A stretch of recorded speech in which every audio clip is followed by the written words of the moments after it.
Chapitre politique à présent, les suites du référendum. Hier, pour clore sa journée en Nouvelle-Calédonie, Édouard Philippe a fait une déclaration officielle, puis il a accordé une interview à ANC La Première et Calédonia.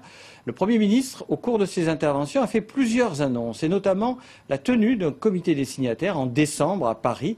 Dave Waeo-Nasson. Le scrutin qui s'est déroulé hier est un véritable succès démocratique et populaire. C'était la première analyse publique du Premier ministre, un succès qu'il explique par la forte participation des électeurs et par une mobilisation sans précédent de la jeunesse calédonienne. Édouard Philippe a également salué l'organisation de ce scrutin. Je note d'ailleurs avec beaucoup de satisfaction que tous s'accordent sur le caractère incontestable du résultat de ce référendum. Et d'ajouter que les Calédoniens ont su faire preuve de maturité durant ces 30 dernières années, et cela jusqu'au jour du référendum. Ce processus d'émancipation, pour reprendre les termes mêmes de l'accord de Nouméa, a porté ses fruits, permettant que le peuple calédonien se retrouve dans un débat naturellement clivant, sans pour autant se déchirer. Plus tard, dans la soirée, lors d'un entretien sur Nouvelle-Calédonie La Première et sur Calédonia, le Premier ministre est revenu sur ce constat. La Nouvelle-Calédonie n'est pas que référendum. Les enjeux économiques et sociaux ont parfois été placés au deuxième plan. La vie ne se résume pas aux questions institutionnelles. Et je dirais même que la politique, avec un grand P, ne se résume pas aux questions institutionnelles. Il y a aussi le développement économique, le développement social, le développement culturel. Et de tous ces sujets, il faut aussi que les forces politiques et l'État puissent discuter. Et sur la question de la tenue ou pas d'un deuxième puis d'un troisième référendum, Édouard Philippe a rappelé la position de l'État comme troisième partenaire de l'accord de Nouméa. Les accords prévoient la possibilité, sous certaines conditions, d'organiser dans un calendrier prévu, un deuxième puis un troisième référendum. Nous sommes tenus par ces accords, nous ne souhaitons pas en sortir. Mais ça ne veut pas dire que parce que nous sommes tenus par ces accords, il ne faudrait pas tenir compte des résultats électoraux et notamment du référendum qui a eu lieu hier. Il faut donc que nous parlions avec les forces politiques pour savoir comment elles envisagent la suite. Pour préparer l'après-référendum et répondre aux enjeux économiques et sociaux, le Premier ministre a annoncé un comité des signataires à Paris mi-décembre. Anne-Marie Mestre, rebonsoir. Le comité des sages dont vous faites partie, le Premier ministre vous a reçu. Est-ce qu'on peut savoir ce qui s'est échangé entre vous ? Ce qui s'est échangé, c'est d'abord des constats par rapport à la campagne et à la tenue du référendum. Et il nous a remerciés pour le rôle que nous avons eu, dont il pense qu'il a pu être utile. Et c'est vrai que l'organisation du référendum, dans la campagne, les choses ont été relativement calmes. Il y a eu quelques dérapages verbaux, mais somme toute minimes par rapport à ce qu'on pouvait appréhender. Le scrutin s'est déroulé dans des conditions que personne ne peut remettre en cause. C'était le but. Le comité servait et sert toujours, puisqu'il est toujours en vigueur, à faire respecter le vivre ensemble. Ce référendum, pour vous, du point de vue du comité des sages, il atteint un peu il va vers cela ? Il ne m'appartient pas de me prononcer sur le plan politique. Le but, c'était que ce référendum puisse être sincère et puisse se dérouler dans des conditions où chacun s'appropriait son vote et pouvait l'exprimer librement. De ce point de vue-là, le résultat a été atteint et personne ne conteste la fiabilité des résultats et la qualité de l'organisation. Après, ce que nous allons faire collectivement de ces résultats, c'est une autre histoire. Et le Premier ministre a déjà posé les jalons avec le comité des signataires et ce qui va en découler. Quant au comité des sages, nous avons été mis en place par le Premier ministre par rapport à la campagne référendaire et à l'organisation du référendum.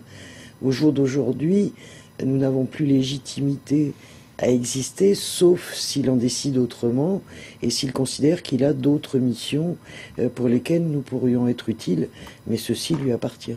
Il l'a quand même abordé lors de son entretien à nos deux consoeurs de... Tout à fait, il a laissé entendre qu'il pourrait éventuellement refaire appel à nous.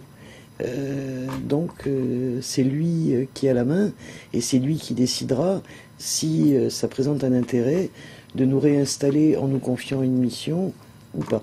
Vous restez avec nous, Anne-Marie Mestre. On reste sur les suites du référendum, justement, avec l'analyse du Parti travailliste. Ce matin, lors d'une conférence de presse, selon le parti de Louis Cotreil-Regueil, le résultat de dimanche confirme sa décision de non-participation au référendum. Un scrutin joué d'avance, selon lui, après les multiples renonciations du FLNKS. Le reportage de Bernard Lassos et de Michel Bouillet. Pour Louis Cotreil-Regueil, il n'y a pas de défaite encourageante, il n'y a que l'échec, d'ailleurs annoncé par le parti, et cause de la non-participation. Le résultat du 4 novembre confirme l'analyse du Parti travailliste. Nous avions dit, lorsque nous avons arrêté notre position, que les conditions de ce référendum ne sont pas les conditions d'un référendum d'autodétermination, que des milliers de Kanaks ne sont pas inscrits sur cette liste. Et le corps électoral qui s'est prononcé comprend toujours plus de non-colonisés que de colonisés. Tout le monde connaît les chiffres. Et ce ne sont pas les 7000 sympathisants, dans le meilleur des cas, du Parti travailliste qui auraient changé la donne. La victoire du non dimanche, c'est d'abord l'échec d'une politique, celle du FLNKS. La politique de la main tendue du peuple kanak vis-à-vis des autres, elle n'a pas marché.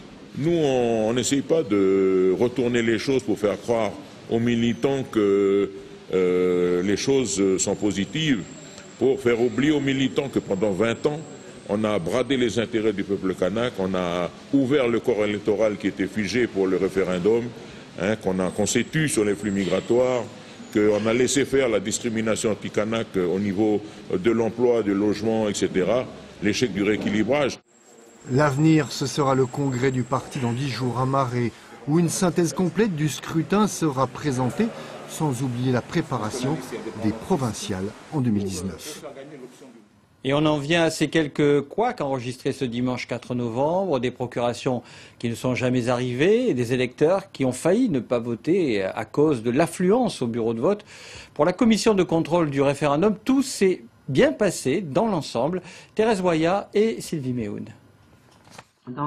Colère, déception, Francine Boilois, étudiante en France et inscrite à la commune de Puebo. Elle n'a pas pu voter ce dimanche. Son mandataire n'a jamais reçu la procuration qu'elle avait établie 4 mois plus tôt. Moi, j'aimerais comprendre en fait pourquoi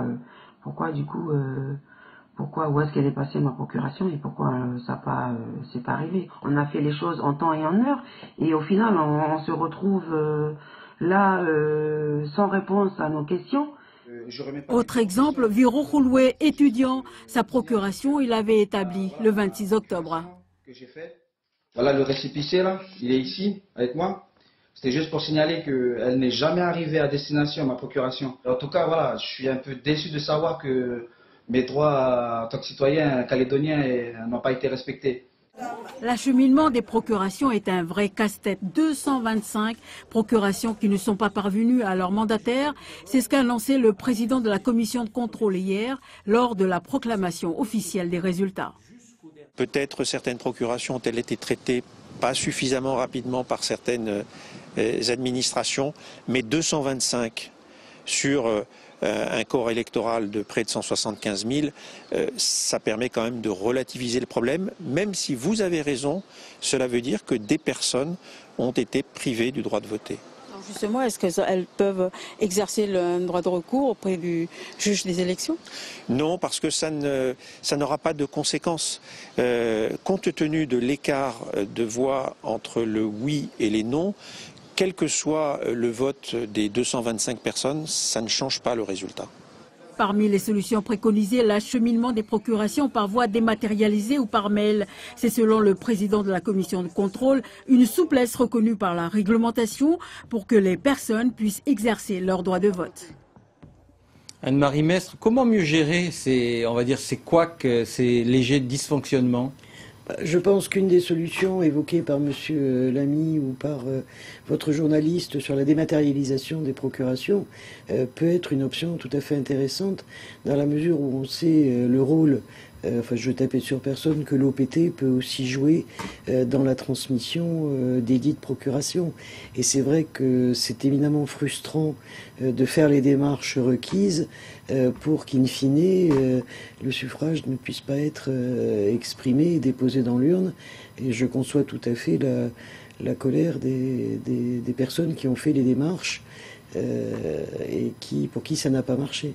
Merci beaucoup Anne-Marie Metz pour avoir accepté notre invitation ce soir. Merci à vous.